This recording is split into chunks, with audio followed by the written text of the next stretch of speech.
Hello friends, ഇന്നത്തെ special beef brain ആണ്, അതായത് പോത്തിൻ്റെ തലച്ചോറ്. അപ്പം നമുക്ക് പണി തുടങ്ങിയാലോ?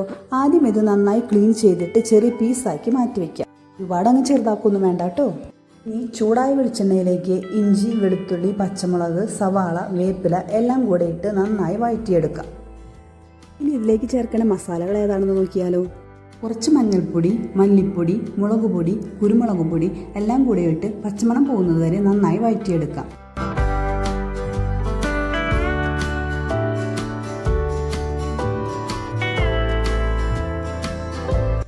ഈ സമയത്ത് ഇതിലേക്ക് കുറച്ച് ഗരം മസാല ചേർത്ത് കൊടുക്കുന്നുണ്ട്.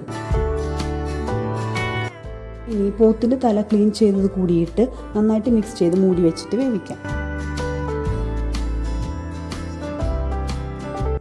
ഒരു 5 മിനിറ്റ് കഴിയുമ്പോൾ തുറന്നു നോക്കി വെള്ളമുണ്ടെങ്കിൽ വറ്റിച്ചെടുക്കണം.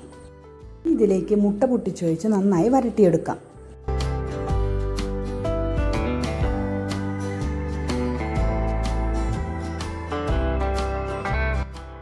പോത്തിൻ്റെ തലച്ചോറ് റെഡിയാക്കി എടുത്തിട്ടുണ്ട്. എല്ലാവരും മറക്കാതെ ട്രൈ ചെയ്ത് നോക്കണം കേട്ടോ.